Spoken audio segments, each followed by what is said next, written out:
Pathian biak in khom tan zai kan rel to mai nga hei zaina ko than ho te Pathianin hun tha hun du om min pe a kum khat chunga kan nga fak lalpian hun champha zaina aur lok zan te Pathianin min shroi thlenga zaina hianin lim taka Pathian choi moi turin tu ma in sum lova Pathian tharau thiang nin om puina kai shroina nena hun manga hun limom tak neya Pathian choi moi turin ko than ho te kain som masadu ani Pathian tu thiang ni mi lo chiarang luka bung khat chang somthum pathum tin van tir ko chona hna mari hlausu Pathian ngai sak zong ni e ngai ro irayanga fapa isinganga aminga chuan iswa isaturani ani chu milian alanianga chungnung bera fapa anlati ang lalpa Pathian in hna thatu Davida lal thut pha thu ape ang cheu ape ang chako patha te chunga chatuanin alalanga aramin kin ni anei lovang ati a atu thiang lem kan sia te lal pan kan za tan mar min som sakro se ole zaina kan in khom hun kan man dan turte chanvo nei tu turte chiar so na kan nenge Pathian fakle choi moina kan nenga Christian lambu som kwa pangana limnani ro pui chu eng ti kha ti chuan ka in khom te min tan sak turin pilalung moani Pathian fakle choi moina solom nei turin nula Elizabeth larin diki ti chuan ko than ziak tu nena tangan thu pon rong bol na kan ngai thun zom lenga ti chuan Pathian fakle choi moina kan nei chun zom lenga Christian lambu za le somna zol nei ten an thillok lal mesia kha ti anianga ti chuan kami hla kan sak chung in thilpek la khom na kan nenga kan thilpek te hi Pathian hena min nan sak turin tlangwala hlun moya anianga kan thilpek te min lak khom sak tu tur chu tlangwal ming thar moya tlangwal wanlal chan chua nulalal piang lomi nulalal mun siampui te aniang te chuan zaina Pathian tu cha min thil turin pastor jelal rongbola te chuan Pathian fakle choi moina kan nei chun zom le anga Christian lambu za le palina ram thiang hlimlan lo piang chu tin te chuan mal som tong trai na hi Reverend Dr. Zathiong len hena tangin tuna kan zawai dingin Pathian fakle choi moina ilo na yang u limna ni ro pui chu eng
ole kan pathian biak in khom te tan namin nei sak turin pilal lung mo ani kan som sun zom le anga te chuan pathian fakle choi moina min nei sak turin nula Elizabeth Larin diki le ko khan siak tu hemi thleng hian ko non ngai lovin kan mo phuna zona karon ding suak don ya tuna kain khom te min tan sak turin pilal lung mo ani som ha le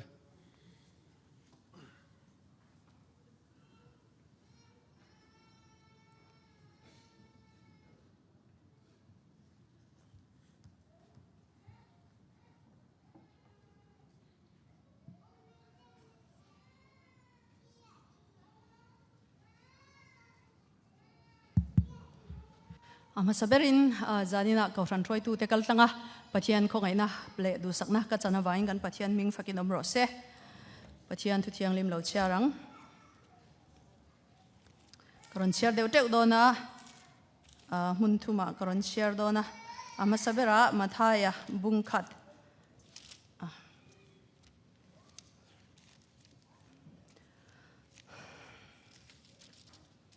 Mathaya bungkhat chang somni pahni atanga chang somni pathum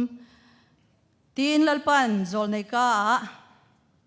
ngai te nula thiang lim chu araya nga fapa asinga nga aminga Emmanuela ansa ang ti a soikha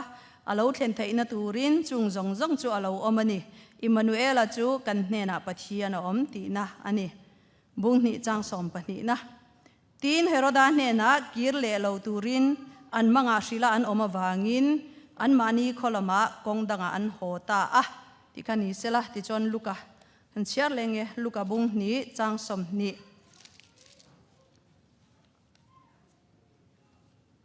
luka bung ni chang som ni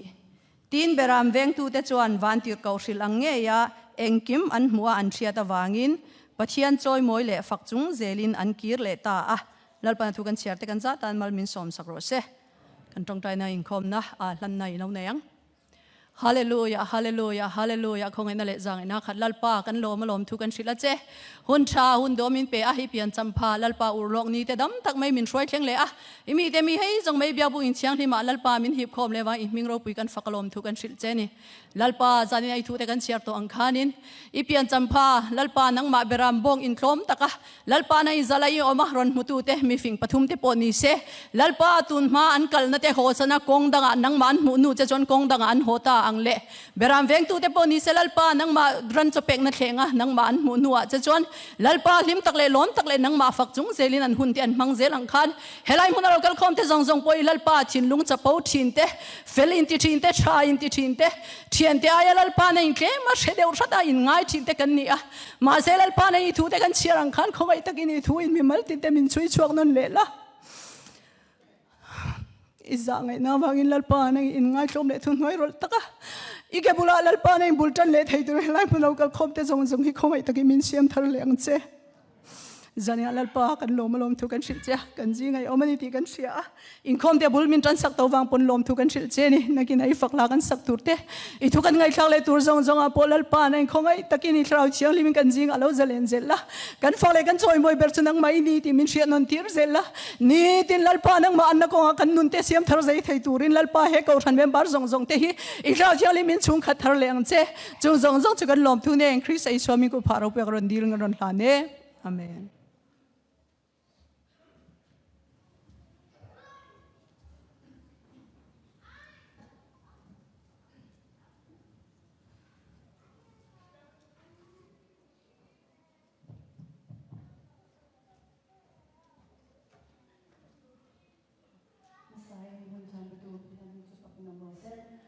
sakna kadonga te ang niya te chanvo min petu ko shan pujung apo ni se a soi tu te chung apo ni se lom tu ka soi ni se ring nia karon hla karon hlan tu hi Bethlehem RC eng moi te niang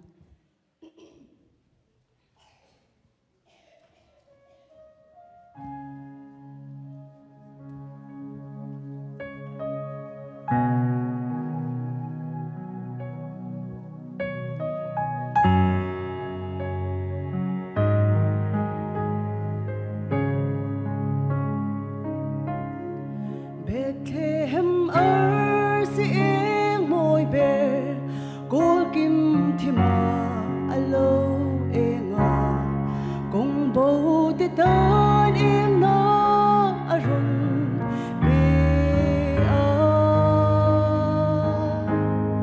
có chắc mi phình để run xóa in ý xóa biển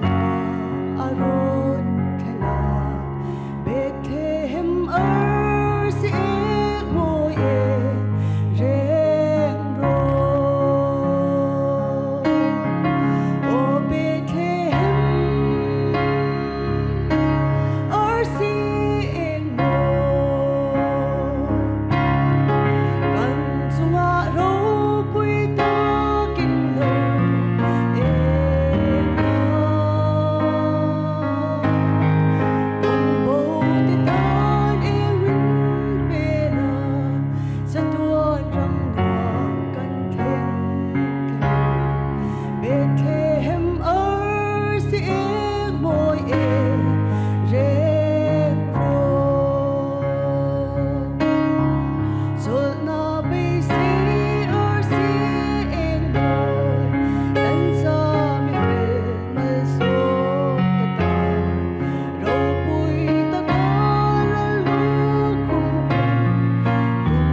Pathian phật lệ choi moi na kan nei chun zom lenga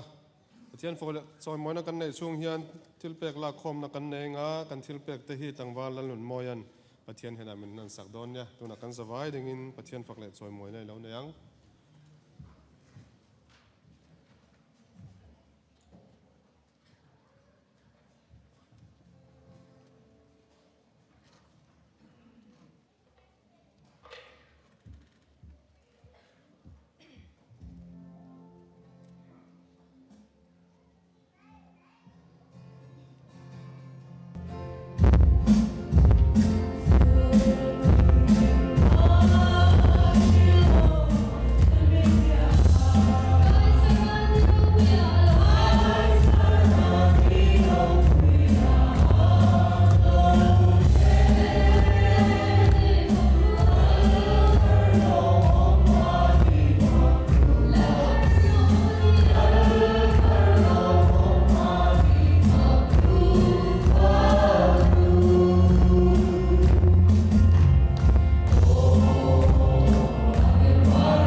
kan thil pek te hlanin pathian mai lo kunang hallelujah hallelujah hallelujah lalpa min ngai tu zanina te nangma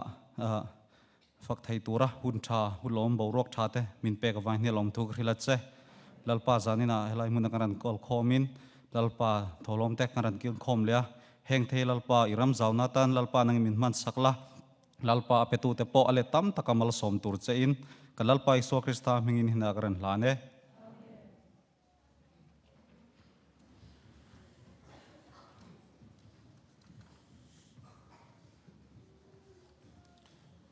Hoi tu na chuan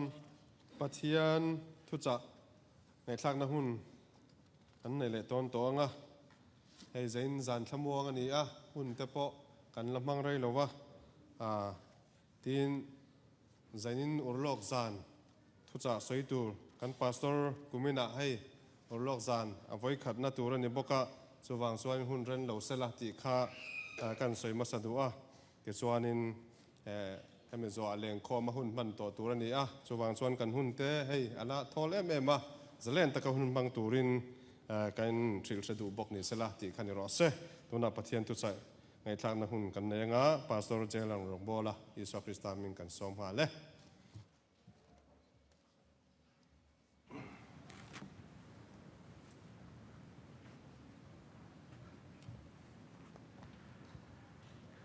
câu chuyện bùi tê lệ sản ina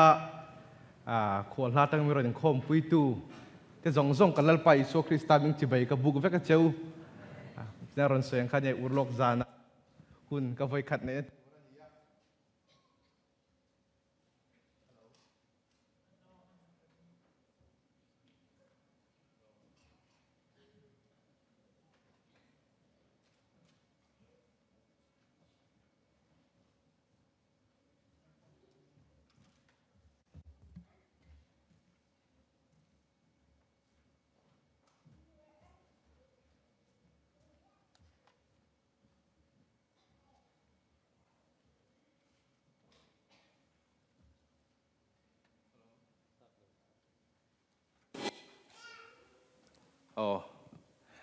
nia với ni anh ron puang tang khanin urlok nia natlang kalte po kan thakop maya san ron da te po kha kan human lawe tur khop ang khanin an ron da che kha an piai li li zo zel khan ka sia pastor ne hen asira hen kan loading reng mai ni mai lum ai pha in ti kha ni sela với ni hian kanin nga na tur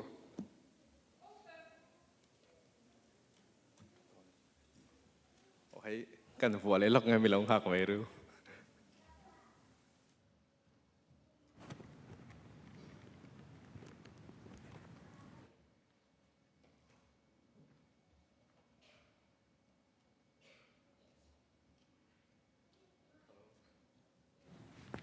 hello cái này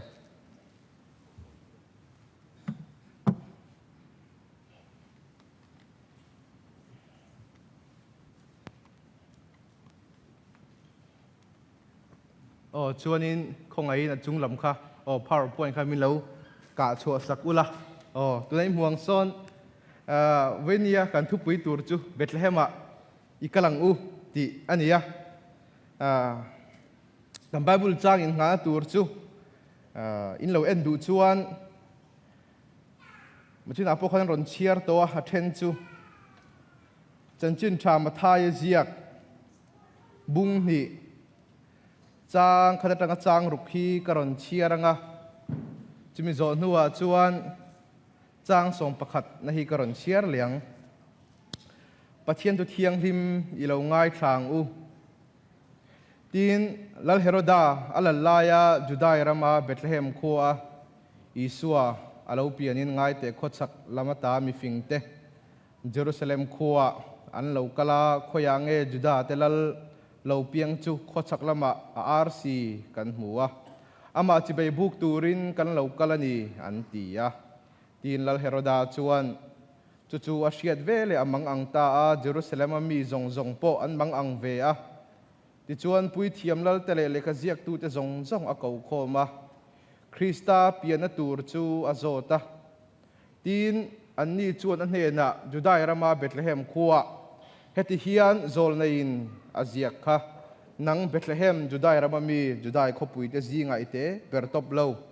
I chunga tangin optu alo chuak don si a kami Israel ho te veng tu tur chu ti hi an ti a chang som pakhat na tin in chunga an valuta anu mari hne na nau te chu an muwa an bokhupa chibayan buka tin an robom te an honga ane na chuan lom na rang ka chak te bero te mura te an pe a kam babul chang chiadal pan kan zata mamin som sakro se pathian mana ilo ku nang u lalpa kan pathian zaina hian ipian champa urlok zan mang thei tura hun thamin peka wangin he lom thu karon soye or pai chia local tlang hian I thur an puang chuak le la min ti boy thei tu pol lam le chung lam atanga sual sidan tho zong zong chu tho le Isu Krista min ka do da le idu lo zong ka selon tu re pon kale le ka nang min veng him sakang che chung zong zong tho le Isu Krista min hian hlaning karon di le amen lal Isua pian chung chang le kho chak mi fing chung chang a hian zo na ka nei chau thina ka no pang do lain chung ka zo ne chu Bible school kan kal nuwa te po anianga kan kal ma te pon phak ang tokin internet ate mi te hriat zaw na commentary te ka share kual thina chung zo na ka nei te chu zan ina karon sei do na ni a zo na karon sei bok nga lal Isua pian tur thu hi mika khana lo soi to a mika khana lo soya mika bunga chang dia khan alo soi ni mika bunga chang dia khanin chandam tu chu Bethlehem a apiang tur thu kha alo soi ni chuanin khochak mi fing te khan Bethlehem chuan pan ta a Bethlehem chuan pana chuanin RC kha an huma sa a chun Bethlehem chuan pan ani karil ro hello om ta chu Bethlehem khan zuk thleng mei lova Jerusalem a khan an kalma sa a chuanin lal inan luta lal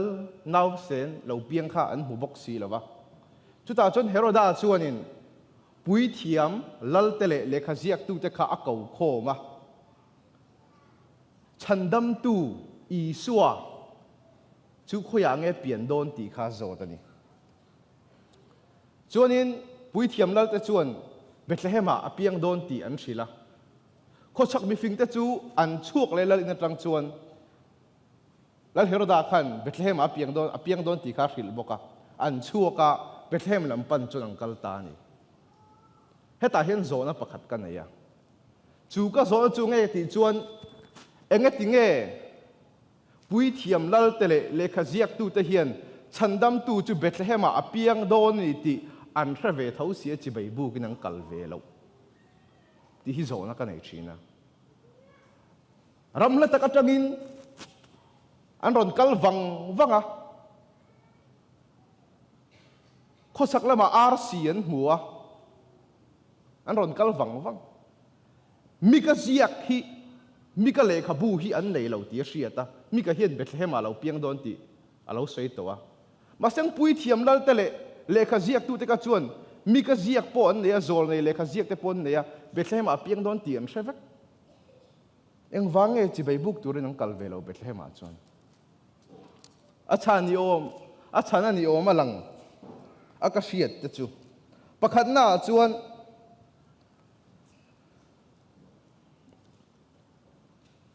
pathian thu kha an hria a mai ro chun ring lo pui thiam lal tele lekha ziak tu te khan Bethlehem a piang don tin hria chandam tu kha an hria ma seng an ring lawa chibayan buk lawani a chandang om le thei chu lal Heroda an hawa wangin ani thei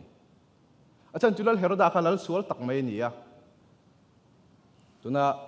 aslak an hu solal Heroda lem anh đi song tiếng so niệm chú cần rất khéo lâu à lần Heroda kha ama lần na ron chu tura asiat te kha chu athat zel mai ni anupuya thata apizon mother in law kha that boka afa te athat bokani ama lần na ron chu tura hiat kha chu athat zela hetila hian kan hua lal Heroda chuan asiat vele amang ang ta ati lal Heroda mang ang chan amang an chan hi chu thil dang nilovin alal na ron chu tur kha an ron piang ani aringa amang angani Jerusalem mi zong zong po an mang ang ve ati engwange Jerusalem mi zong zong hi an mang an kan ti chun lal Heroda kha lal sual tak ani tian sia chung tiang lal dang lo piang ti chu a hiat chun eng tin nge rawa rel don ti awang khan an lo mang ang ve di an mang ang nge in an lo thon ang nge lal Heroda khan rong tak mai rawa rel renga now sen kum ni tang hnuai lam zong a tha thu kha kan hu ni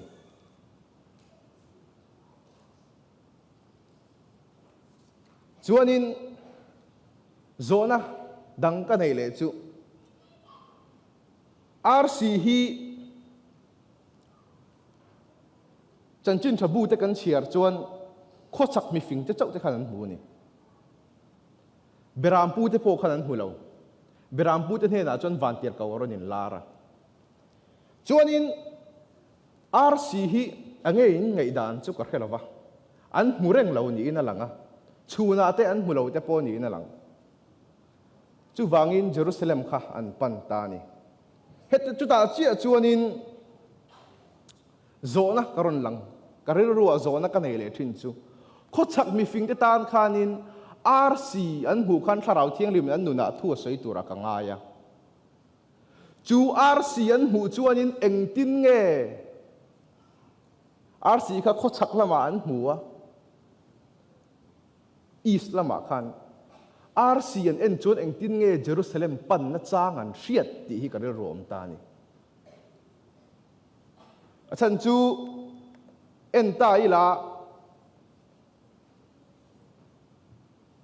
khosak mi fing te kha khoya tang nge local nge ti kha han chui don ta ila Iraq so Babylon ania Iran so Persia ani lali so hun lai chon Babylon le Persia ti nan hredona Israel cho tuna sena so nia khochak mi fing te an ti hian khoya tang local nge khochak mi fing te chu khoya tang local nge ti hi kan hriat ma satangai ta mitam tak chon Persia tang aniang an tia Persia tang ron kal te po an mei thaya mitam tak rin dan ania ma sengin ke rin dan via chuan atam Iraq atang hian ron kal ni ka ringa Babylon ramatang hian engwange kan ti chuan Babylona hian Arsizir mi te hi an thu hi Daniela le khabu khan kan hu ni Daniela bung ni chang ni sukhanin ti chuan nal chuan amu mang chu ama sil turin doi vai thiam te ai kai thiam te doi thiam te kal dai mi te kau thu a pe a ati asap tong chuan so the king summoned the magician, the enchanter, the sorcerer and astrologer to tell him what he had dreamed when they came in and stood before the king. Astrologer ati tlat mai ni engwange Bible then khat lelin then khata kal dai mi te ati engwange then khata astrologer Arsizir mi te ti ada chan kan ti chuan thil dang ni lovin kal dai mi te khan hun laya zirna sangber ania ti hian da ta ni. At the time of Daniel, Babylon was the intellectual center of the Western Asia and the Chaldean world, renowned for their study and knowledge of astrology and astronomy. Tin alaudani tunge kaldai mi te kan ti chon kaldai mi te chu mi fing nam fing kha ania chung ho chuanin an lo zir thian ni ti kha kan hu ni Babylona khanin chung Arsizir mi te chu an ti kha Daniela bu tang kan hu ni okay ani le chung ho zong zong chunga chuan chung mi fing ho zong zong chunga chuan pathianin Daniela kha lala ho tua asiamani ti chuan ati le a ti chuan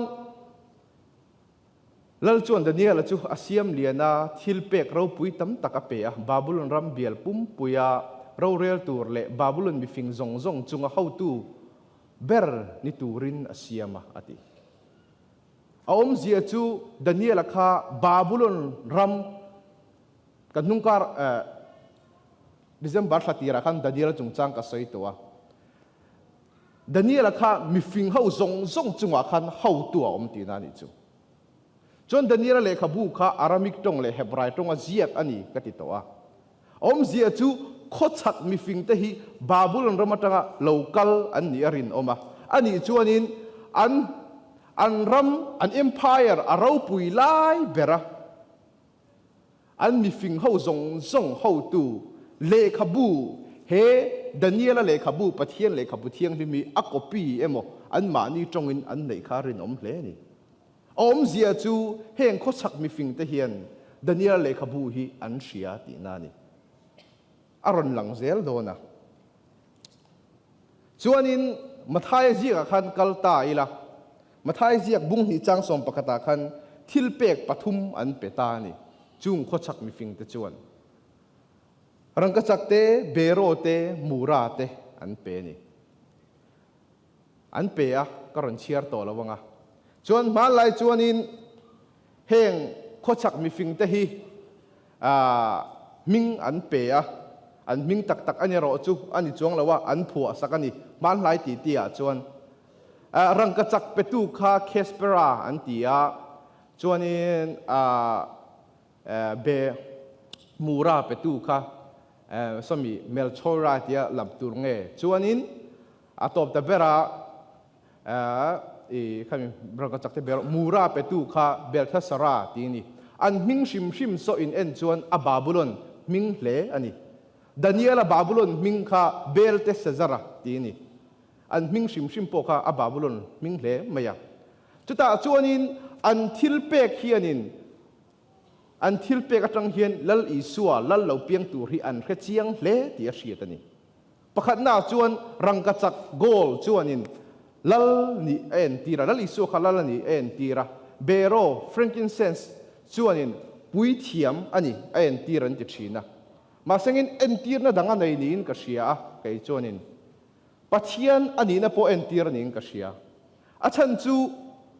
malai chuanin pui thiam te khanin so frankincense bero rim tui so pathian he na an hlana om zia chu pathian he na an hlan chuanin chung tiang bokin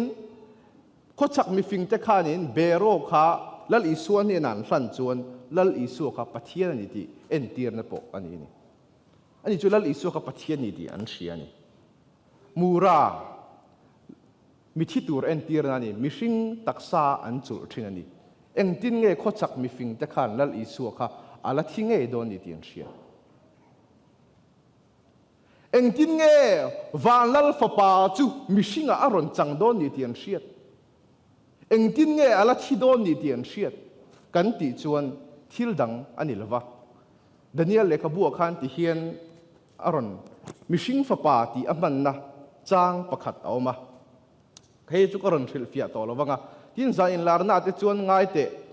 van chhum te ne na local mi pakhat mi hring fa pa ang hi ka hmuwa ma kho sang a ne na chuan a local a ma a chuan ani chu an ron hruai hnaya ati Daniel le khabu khan kan hmuwa chuanin a ai dang thale chu ange kan ti chuan mi fing te chu dang ting e naw sen chu thi don ti an hriat kan ti chuan Daniela bungkwa chang som hi pali a khan ti hian alawin ziak ani Daniela bungkwa chang som hi pali a khan karon chiar ange bo chiat na tikin turte sual na ti top turte kholo na thian fai turte chatuan fel na la lut turte in lar na le thu shil lok ne na chin chia turte mun thiang lim ber chu hriak thi turte in mi te le i khopui thiang lim tan hapta somsari ruat ani e chu wangin Jerusalem tung ding le sathatura thu pe ka chuatanga hriak thia ti chu Mesia ti nani Mesia ti om zia chu hriak thi ti nani lal alo thlengin hapta somsari ani angti trafia thiamang che tin hapta somruk le pahnia kot thler le lei route nen siam ani ang hun buai thak taka te po tin hapta somruk le pani huna chuan siak thia mesia chu ti boral ani anga engma anei to lovang tin lal local turami te chuan khopui le mun thiang lim chu an ti chiang ati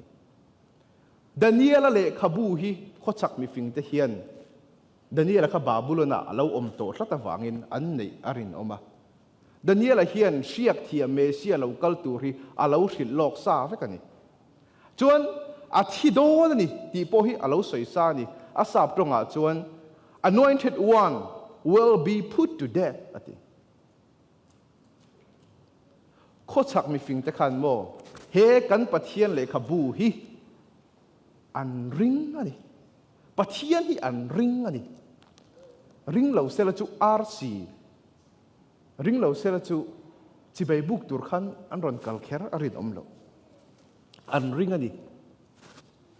chon Daniel hapta hi karon soifia to lowanga Daniel hapta hi tuna ti hian atoi zong in handa ta ila an han chut chuanin thu chua ape ka tanga ti ania Jerusalem siam that tur tanga thu chua ape ka tanga atia Jerusalem thu siam that tur thu chua pe tu kha lal arte sezara khania ani chuanin Nehemia hena khanin Nehemia hena khanin ape ani Nehemia hena khan bung hia khan ape a Jerusalem siam thaturin Nehemia kha lal wa in khitu ania ni khat chu wa in a thilai khan a mai kha alo ngui em mai lal chu na nge ingai tu a tia Jerusalem a vai thu kha rila Jerusalem chu siam thaturin thu ape ni chu athu pe ka tanga Daniel soyang khan a hapta han chut khan lal isua piang le lal isua thi so adik chi ani Daniel le khabu hi alo dik la tukal mesia lo kal turte a thi turte a soi dik la tuka wanghen Bible ring hel tu te chuan engkim a thleng fel to nuwa he Daniel le khabu hi zia ani ang ti hian len lo soi ani ma sengin he Daniel le khabu he in lar na petu hi tu dang nilovin vantir ko Gabriel an Daniel kha aron shilani chu bungkuan ha kan mu thai ani siak thia ti te chu ti hian karon da Hebrai tong chon Mesia Greek tong chon Christos English tong chon Christ ti nia mizo chon Christa Isua min chandam tu ti na nia Hebrai tong chon Yeshua Joshua ti le Isua ti kha a chanain anga Greek tong chon Sonia English chon Jesus mizo chon Isua ti na di ti kha toite in no pang ho tan karon da bok ani Bethlehem khosak mi fing te kha i lal ina an han lut mai te lal khan an thu soi a han ring mai te kha an in thuam dan sim ma khan mi ro pui an ni ti kha alang chiang viau arin oma lal khan a ring mai ni chuanin lal ina khanin chandam tu khan musi lova chuanin Bethlehem khote takte lampan chunang kalta a lal isua an zuk mu khan lal isua khan naw sen ani to lova naw te atia matha ya chuan lal Herodan kumhni nuailam atha wangin kumhni ai chona upathei lova kum khat emo khami inkar emo ai pon no pang mai thei kumhni nuailam ani ti na ni naw sen chuni to lo lal khosak mi fing te dan zuk mu ka chuan chung tiang chu ni a naw sen an zuk mu khan in thata kan lu don lo ti riat sa reng lal isua hi mi ho sa chung kwa piang lo reng mi re thei tak chung kwa piang chu eng tin ngei riat min ti chuan mo mari kha fa nei khanin mosia dan mangin inthen thiang hlima tu la Leviticus kan en chuanin fa nei reng chuan beraman tal thina ni in thoi nan inthen thiang hlim nan beraman tal thina chumi beram lei theilo beram nei theilo ho tan chuan parvatuak pahni le thu ro pahni kha phal sakani chu mi re thei ho tan ti ni luka zia khan kan mu chu mar le Josepha khanan mangtla om zia chu lal isua khan lel iso te chung kwa kha paisan nei bik lo ni an hausa lo ni chung tiang mir thei chung kwa ina chuan an zuk lu huna chuan nau te ani boka an zuk chi bai han buk tur kha an in ngai tlom sin heng mi fing te hi an ro pui sia an fing sia eng tin nge lal ma hian eng tin nge nau sen ma hian an thing thit thei zok le ti ka ril rom thin om zia chu kan lai na soyang khan alal na thuruk mi te nan hriat lo ati chatuan pa ang chung mi chu lal i so lal na thuruk kha an hretlat mai ni heng ko chak mi fing te hian nau sen ni mai ma se lal ani ti kha hriak thi me sia ni ti khan hretlat mai ni ai in ngai tlom na hi kan soi thina kan hnunga po in ngai tlom na ka soi don ka tia pastorin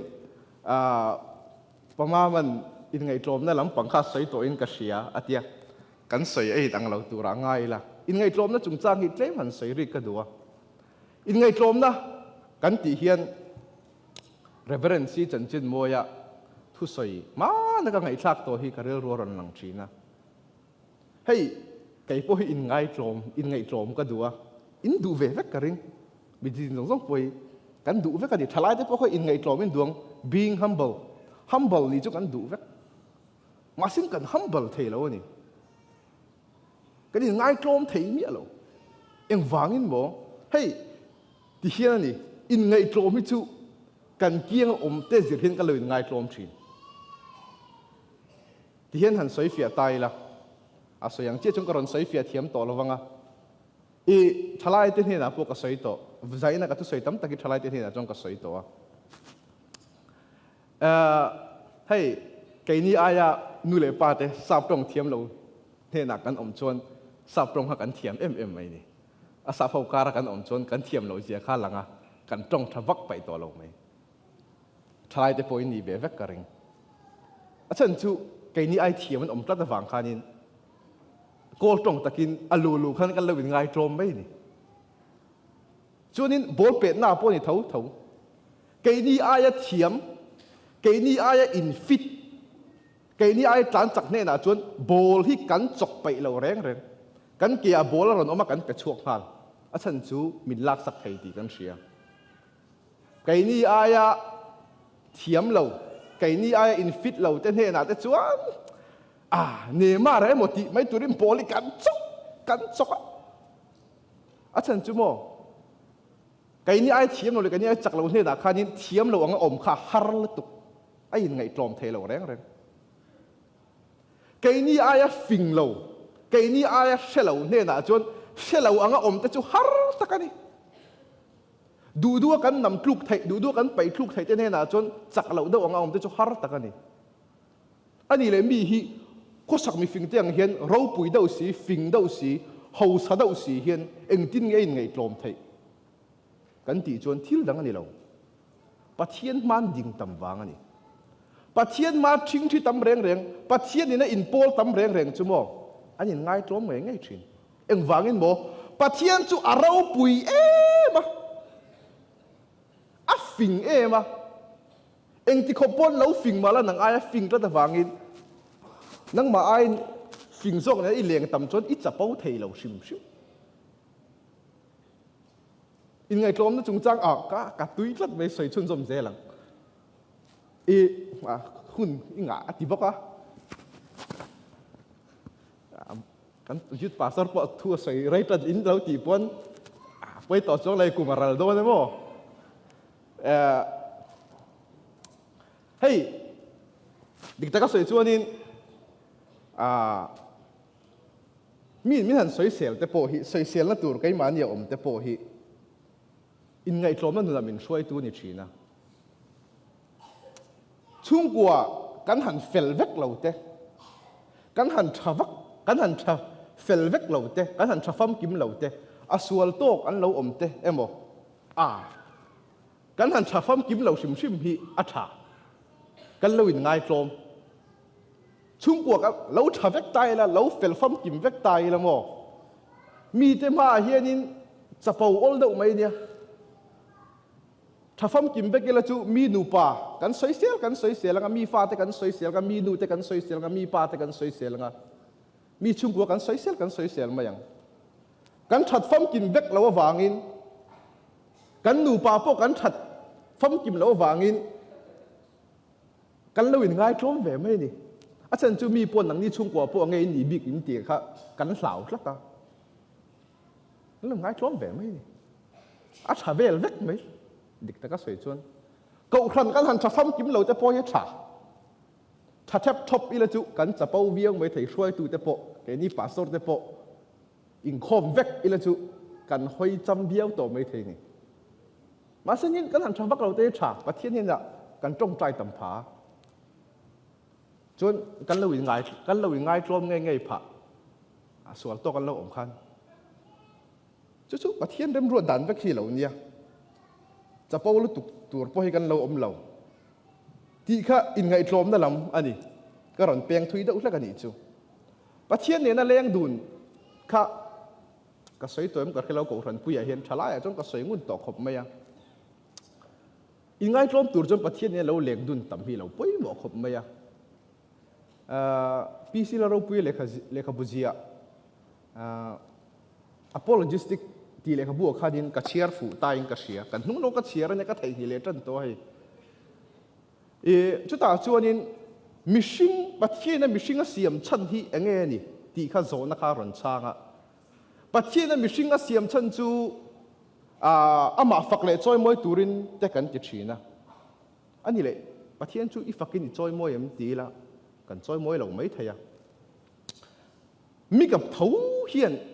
rồi này mi cả thấu hiện là lâu sấy phia véo mày à, ô mi sinh thà chú en tiệt tổ trên đi, ati, bắt thiên này na phun cho chú nghe đi, địch ta cái tỷ lệ không ai na lấy na lệ, ý bắt thiên này lên đun này là vấn đề đi, chú bắt thiên mình xiêm chân đi, ama này lên đun, Eden huan cái hàn en tay la, cả vài hàn, cả tweet,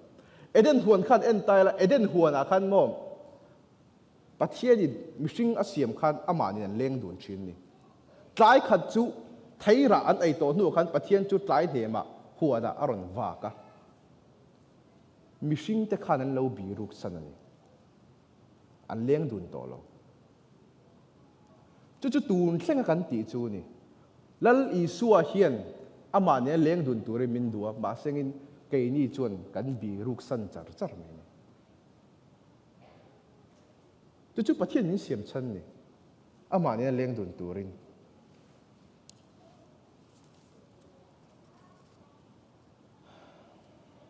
à tổ lắm hẳn này tai là có chắc mình phình tất cả nên Bethlehem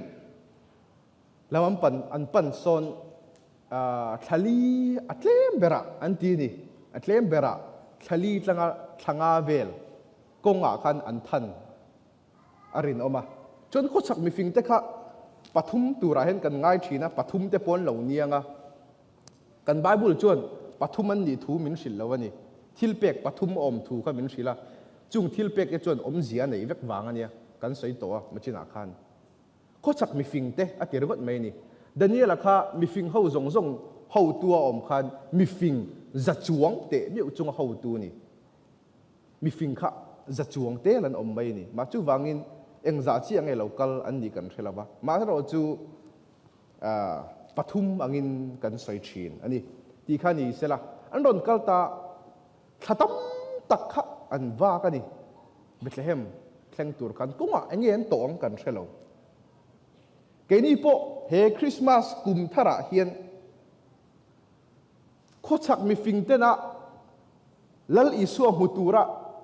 an kal tra lang khan pathian lam hi it nei je lang ut hi zaina ka soi du chu ni pathian lam hi it nei je lang u ila piang thar lo pathian ni ring lo ni chon mom a kong dang vak hi lo om lo pathian thu hi lo du em phot mai la lo zom la lo chiar la eng tik nia moi chon in he na tharau chelu min na thok nga pathian chu i lo ring ai lo piang thar ve me ko chak mi fing te po hen a thatel mai ko ngan thanga a to pa chon an la lut suala rc kha an mu reng lo te porin oma chuna te chon mu lo te porin oma Jerusalem an luta an lu suala to pa chon Bethlehem an thlenga har sana tam takan to kani ke ni po thei to pin ei kum kan thar do na pathian lam i nei zelang u nung i tot lawang u hi ka sai tum chu ni nung i tot lawang u zirtir tu pakhat chon ti hian min sil thina kala min sil thina ka tia tu nge min sil ber ka to chuang lova ma son lo chu nung tol ti na ni atia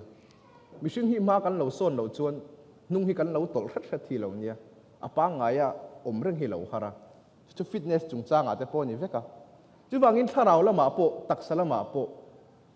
ma ison tu mang u i pen thet zelang u in tha da lawang u ti kha zaina ka soi tum chu ni kan tu soi te kan za ta nal pan malmi som sakro se amen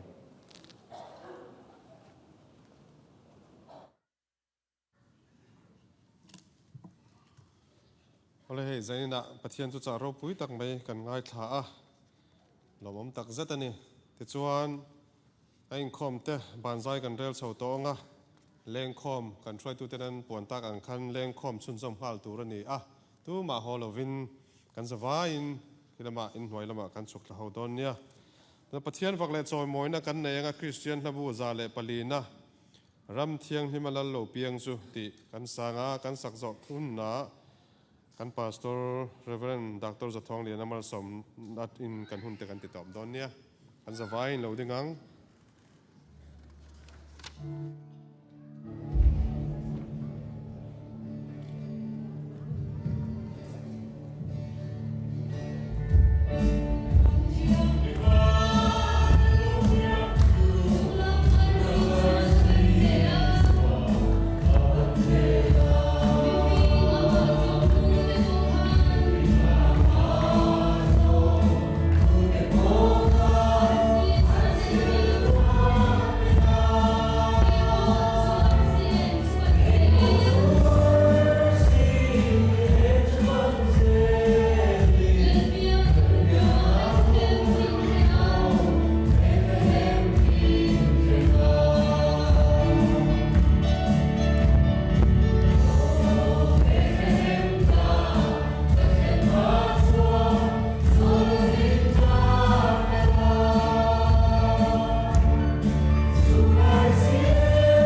lalpa